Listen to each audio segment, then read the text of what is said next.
Hello S ನಮಸ್ಕಾರ. ನಾನು ಶಿವಮೊಗ್ಗ ವಿರೂಪಾಕ್ಷ ಹೇಳ್ತಾ ಇದ್ದೀನಿ. ಈ ವಿಡಿಯೋವನ್ನು ಎಲ್ಲರಿಗೂ ಶೇರ್ ಮಾಡಿ. ಏನ್ರಿ ಸುನಂದಮ್ಮ, ನಿಮ್ ಮಗ ಈಗ ತಾನೇ PUC ಮುಗಿಸಿ ನೀಟ್ ಕೋಚಿಂಗ್ ತಗೋತಿದ್ದಾನೆ. ಅಷ್ಟ್ರಲ್ಲೇ ನೀವು ನಿಮ್ ಮಗ ಡಾಕ್ಟರ್ ಆಗಿದ್ದಾನೆ ಅನ್ನೋ ತರ ನೇಮ್ ಪ್ಲೇಟ್ ಹಾಕ್ಸ್ಬಿಟ್ಟಿದ್ದೀರಾ. ನನ್ ಮಗ ಡಾಕ್ಟರ್ ಆಗೋದು 100%. ಅದಕ್ಕೆ ಬೋರ್ಡು ಹಾಕ್ಸಿರೋದು. ಈ ಮನೆ ಒಂದಲ್ಲ ಒಂದಿನ ಡಾಕ್ಟರ್ ಮನೆ ಅಂತ ಅನ್ನಿಸ್ಕೊಳುತ್ತೆ. ನೋಡ್ತಿರು. ನಾನು ನನ್ ಮಗ ಡಾಕ್ಟರ್ ಆಗ್ಲಿ ಅಂತ 2 ವರ್ಷದಿಂದ ನೀಟ್ ಕೋಚಿಂಗ್ ಕೊಡಿಸ್ತಾನೆ ಇದ್ದೀನಿ. ಅವ್ನ ಎಷ್ಟೇ ಪರಿಶ್ರಮ ಹಾಕಿದ್ರು ಒಳ್ಳೆ ರ್ಯಾಂಕ್ ತಗೊಳಕ್ಕೆ ಆಗ್ತಿಲ್ಲ. ಅಂತದ್ರಲ್ಲಿ ನಿನ್ ಮಗನ್ಗೆ ಒಳ್ಳೆ ರ್ಯಾಂಕ್ ಬಂದು ಒಳ್ಳೆ ಕಾಲೇಜಲ್ಲಿ ಸೀಟ್ ಸಿಗುತ್ತೆ ಅಂತ ಏನ್ ನಂಬಿಕೆ? ನನ್ ಮಗನ್ ಮೇಲೆ ನಂಬಿಕೆ ಇದೆ. ಅದಕ್ಕಿಂತ ಜಾಸ್ತಿ ದೇಶ್ ನೀಟ್ ಅಕಾಡೆಮಿ ಮೇಲೆ ನಂಬಿಕೆ ಇದೆ.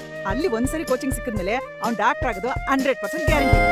ಶಿವಮೊಗ್ಗದಲ್ಲಿ ದೇಶ್ ಅಕಾಡೆಮಿ ಅಂತೇಳಿ ನೀಟ್ ಕೋಚಿಂಗ್ ಅನ್ನ ಮಾಡಿದ್ದಾರೆ.